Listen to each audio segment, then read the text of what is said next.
Open your mind's door to J-Snip 4. Open your mind's door to J-Snip 4. American dream, relocated to Tennessee. Now he's on 10 acres, GMO free. Planting info seeds in the minds of the sheep.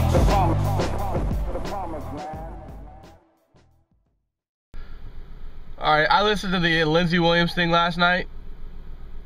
And remember when I said that he said, according to my friend, something along the lines of this big news he has is nothing, you know, nothing like before, and it's going to be akin to like the new discovery of the world, or you know, America or whatever.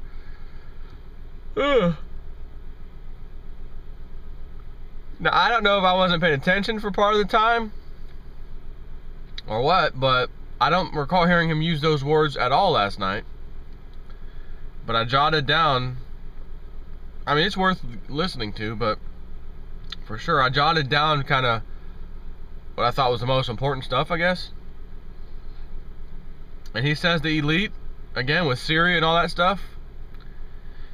And again, I also, as I did the video, I'm telling you, you know, Syria's got chemical weapons, WMDs, UN's now leaving the personnel behind, is leaving Syria. It's another Iraq we're fixing to go in.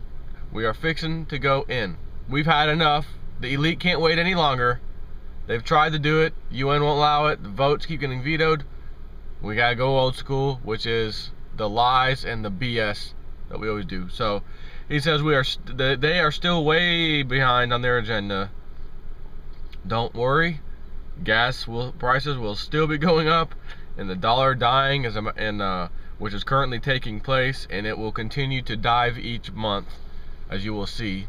And again, I'm waiting. I think it's next week for old Ben Shalom Bernanke to announce. Everyone's saying they're already getting ready to talk about QE4. Because not only do we have the $40 billion for mortgage-backed securities taking place, they're about to come up with another $45 billion. I forgot what it was supposed to be for, but get ready for that announcement, because that's coming. And again, which he mentions in here, this is all about getting rid of the debt ceiling to where they don't have to worry about it anymore and vote through Congress to up it and all that. Which also tells you, like I said, why are we even hearing the words fiscal cliff? Fiscal cliff. We got a fiscal cliff. It doesn't matter. He says there's 10 agendas over the coming 4 years. He only covered about 5 or 6. And I couldn't tell if he was still talking about the same one or skipped on to the next one some of the time. So just consider this 4, 5, or 6. I'm not sure. The elite do not want a financial collapse yet. Again, with them being behind with Syria and their other part of the agenda, they can't have the financial collapse yet. They want to make sure every person, state, municipality, country, etc. is absolutely massively in debt. The middle class will be taxed into oblivion. The middle class, not the rich, the middle class will be taxed into oblivion. He even gave the example again about how healthcare was determined by Congress or by the Supreme Court to be a tax. Obamacare, that little additional fee, is actually a tax. Therefore, it is legal. Therefore, Obama has already lied to you when he said he would not be raising taxes. But you ain't seen nothing yet, according to Lindsey Williams. The debt ceiling, again, as I was mentioning, he confirmed last night, the debt ceiling will go away. There will be no more limit. That's what's going to take place. Number 3, which I'm not even going to number these because, again, I'm not sure if I really caught them in the right order. New factions that we the people, all of the people, are facing. A, the elite. B, Obama. He's double-crossed them 3 times now on things that they wanted. And C, or the third one, is a renegade elite, if you will, that they're having to deal with. There's a little bit of infighting, if you will. 38% of all people currently in the U.S. receive some type of government, financial, whatever, some way, shape, or form assistance. And that may include health benefits or whatever. They want that to become 70% by the end of the next 4 years. There will never be another honest elections, ever. Number one, whoever promises the sheeple that those checks will continue. Again, 70% of the people are going to have some assistance. 70% of that number. So he says, whoever promises the sheeple that those checks will continue will be the next president, no matter what. I will strongly agree with that, because that's exactly what happened in the Roman Empire. Not just the Roman Empire, but as it collapsed, as it was definitely down in the dumps. That's what it turned into, a big circus. Who's promising us the most? And whoever promised the most got elected. And there was one, I did a video on this a while back, well, at least twice now, and they mentioned how one guy he only lasted 30 days before they killed him because he wasn't good enough, didn't promise enough or something. Now he's saying by 2016 we're going to see $3,000 gold, because this whole thing with their agenda and everything being kicked back. He said, look guys, they're not perfect. They don't get everything their way. So this is what they have to deal with. They have to make do with it. So the timeline gets pushed back. It's plain and simple. It's just as simple as that. I gotta be honest, personally, and hey, he's the one that's always right. You know what I mean? His guys are right, but I just can't see 4 more years of the economies heading where they are without a lot of other people, businesses, investment firms, etc., seeing this for what it is and saying, man, we got to get into some gold and silver. And by doing so, depleting what's out there. I actually called into his show. I was one of the guys that called in and asked him if he could ask his elite friend next time he talks to him, to ask him about the COMEX, the LBMA, the silver and gold that they claim they have. It appears that they're constantly moving stuff around to put these fires out on Wall Street, or on the COMEX. Are they actually running low? And if they are, or whatever, can he ask them, do they have any kind of plan to say if by some chance they run out, what are they going to do? I never heard him talk about that. So he didn't say, oh well, I'll ask him, but you know, I kind of mentioned that when I called in.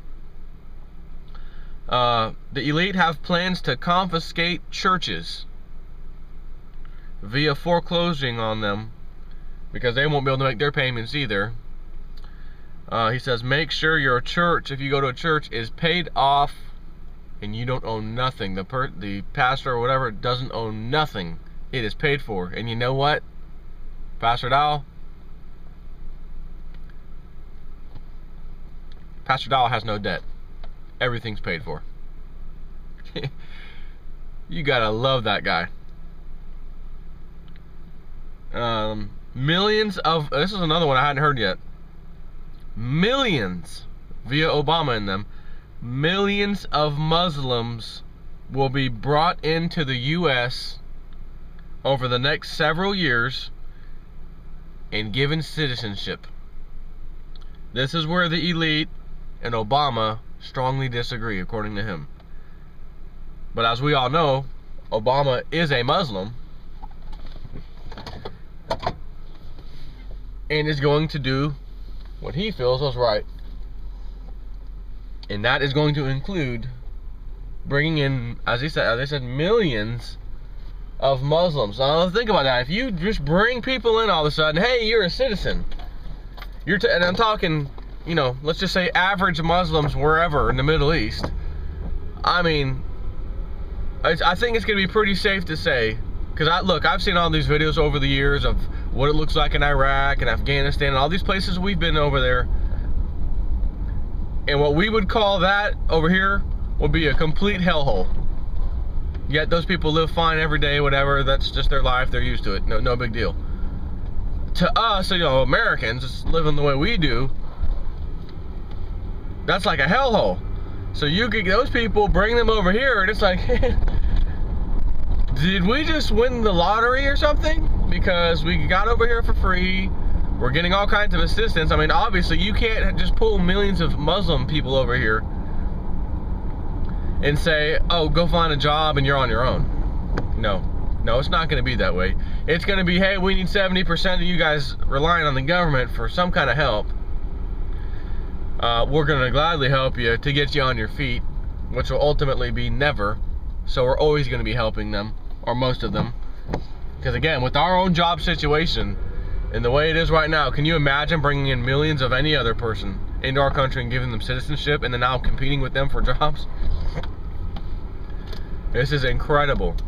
So they're going to gladly accept that offer and come on over. So then you're going to have those people be able to vote. And who do you think they're going to vote for when it's time to vote? You know, another guy like, let's say, John McCain or Mitt Romney or whoever, or some other guy that, again, is going to have to replace Obama because he can't run any longer. So we're going to have another guy that replaces Obama, but is kind of like Obama, if you will, and has his kind of views and that kind of thing, because it's going to take someone like that to allow this Muslim, you know, importing, if you will, to take place and continue if it hasn't already happened, but by the time he leaves. So having said all that, again, I didn't hear a bombshell thing about Lindsey, oh, this is going to be bigger than the founding of America.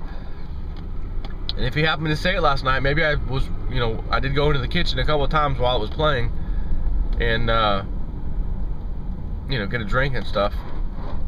Had to put the kids to bed a couple of times, you know, them up there making too much noise in the room and not sleeping and that kind of thing. So, you know, could I maybe have missed him say that? Sure, I suppose. But that's what I've got. I didn't quite hear like a real big bombshell. Like none of that to me like stands out like, oh my God. He totally reiterated, and I can't, you know, some people called in. I still can't believe these people are calling in asking these things that he's been so absolutely clear on. Oh, I've got a IRA or he's got some kind of retirement, and you know, I know it's, you know, 0.5% interest or whatever, but I can take it out here now. And do you think that it would be safe even in a bond because I've got these bonds? And Lindsey Williams said, if it's written on a piece of paper, it is worth the paper it is written on. He gave the story again of when his dad, who was very wealthy, invested in tons, I think it was Coral Gables, Florida, tons of those municipal bonds way after, or right after the Depression. And had all, you know, on paper, had all this money. Next thing you know, I guess because of the Depression, things started kicking in to where municipalities would fail. Their bonds, they had to write them, you know, big haircuts for anyone who owned them because they couldn't do business and pay those interest rates on those bonds to those people. So they would declare bankruptcy and that kind of thing. So ultimately, Lindsey Williams' father lost it practically all, you could say, and because he had all that paper. And this guy happened to have bonds, and that was his question, actually. And he told him, you know, my opinion, again, this is what the elite told me. He told me that gold and silver is their money, and that anything on paper was going to be one day, sooner or later, some shape or another, be worth the paper it's printed on.